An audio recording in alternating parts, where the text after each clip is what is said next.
So yesterday I talked a lot of trash about Apple's AirPods, and I regret none of it. But I thought it was only journalistically responsible for us to speak to someone who's actually tried the $159 Bluetooth earbuds that Apple announced yesterday. To do that, we've reached out to tech reporter Alex Kantrowitz from BuzzFeed. Thanks for joining us, Alex.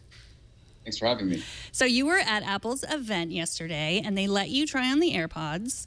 So I need to get to my most important question first. How did you get the person's earwax off that tried them on before you did? I didn't. And I don't know, my ears felt great for the past day, so I recommend this as a holistic treatment for anybody that's thinking about how to make their ears feel great. I didn't expect that. Okay, good to know. There are health benefits to the AirPods. This is great. So what did they feel like in your ears?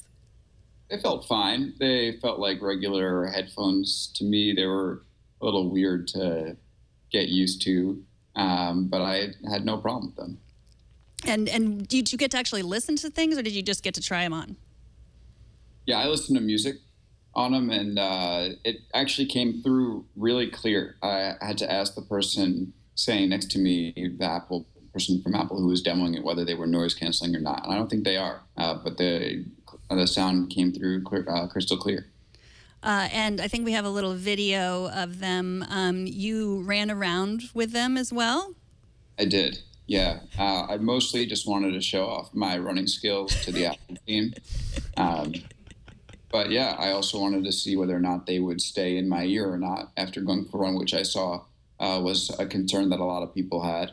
And they stayed in fine. I was surprised that they were, usually when I'm running with Apple headphones, they pop out after about a minute. But I went around the demo room after it emptied out, and they stayed in the whole way through. So I was pretty happy about that. And I see your coworker also. Oh, there you are running now. Now we're watching that. Yeah, that was sped up though. So I don't know how fast you were running.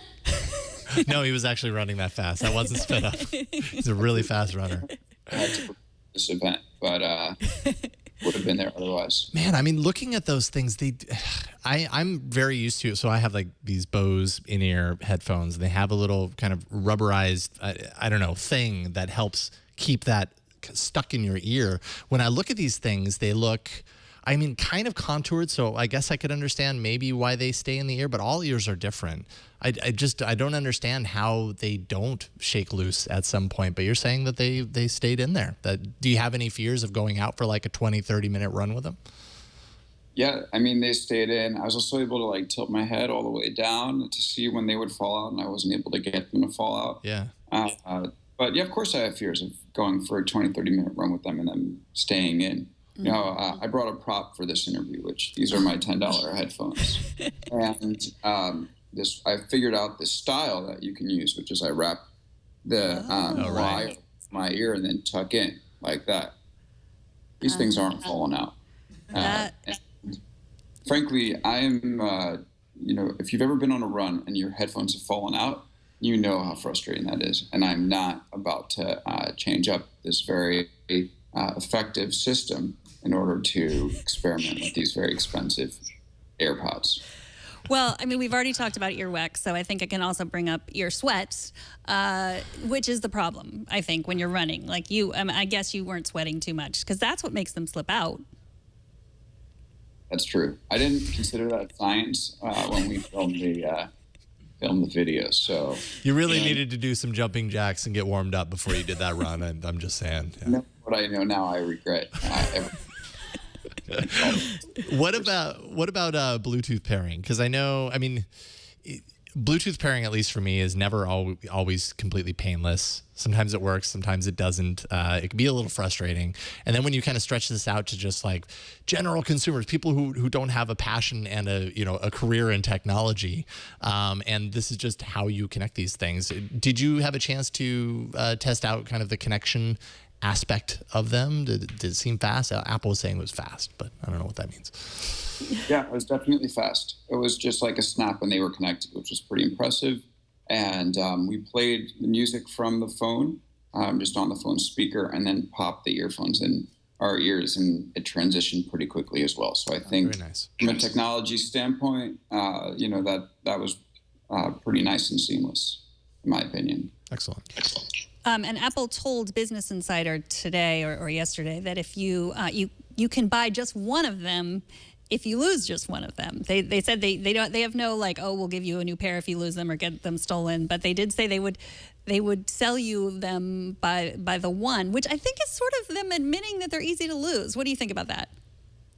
I think it's just kind of a funny product, honestly. I was talking with somebody who lives in New York yesterday, and I used to live there, and you get bumped on the subway all the time.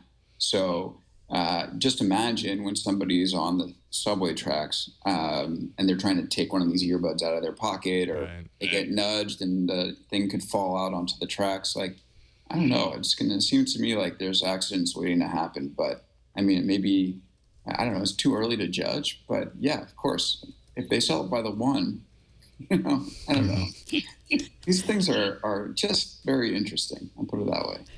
So you were at the event yesterday. What was the feeling when they finally gave the reason for getting rid of the headphone jack? We've, of course, talked about that at length. I'm sure this is not news to anyone that the new phones will have no headphone jack, hence the AirPods.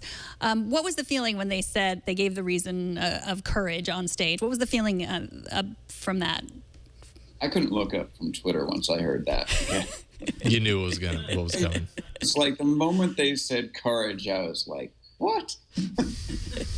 This is a courageous thing. And of course, I could have looked around and seen a lot of the enthusiasts out there being like, yes, very courageous. But as any human would do, I was really interested in seeing all the jokey tweets that were coming out after that, and giving some other definitions of courage. Well, the rest of us thought that. I was hoping you would be able to see what people were doing in real life, but I guess it's just as I thought. People were probably just nodding along and, or taking notes if they were journalists like yourselves. Reality that Apple's created, right? It's more interesting to be looking down at your phone than to be in real life.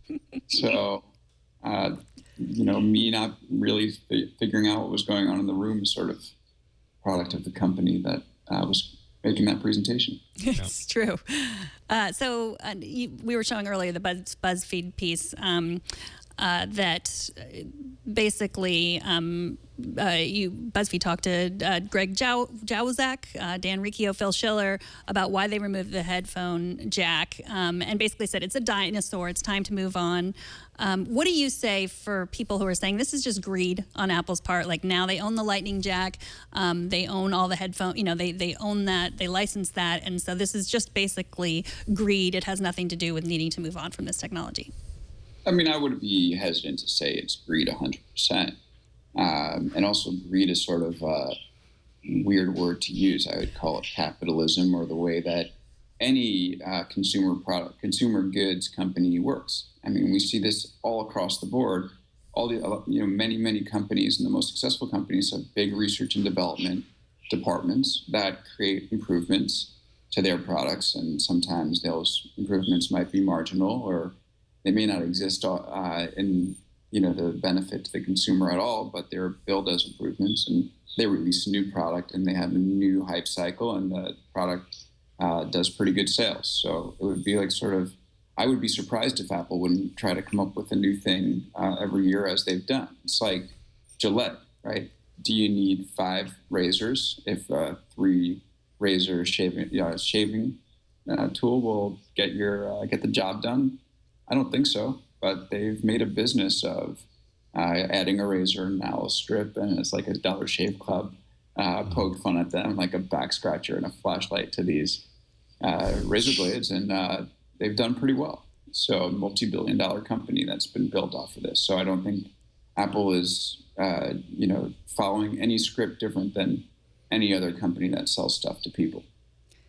I guess the difference is that with razors, you don't have the same sort of just Apple fan people and haters at the same time. So it's almost like whatever you say, people are going to say, just judge you for however you feel. Right. About it's confirmation Apple. Bias either way. Yeah. I don't know if there are Gillette fanboys and invention. It is wild. Well, thank you. That's something I learned new today, and I learned so much from you, Alex. Thanks so much, and hopefully we'll be talking to you soon again. I know you got some big stories up that you're going to be writing next week. Alex is a reporter at BuzzFeed, and he is at Kantrowitz on Twitter. Thanks so much for joining us. Thanks for having me. Thank you, Alex. Take care.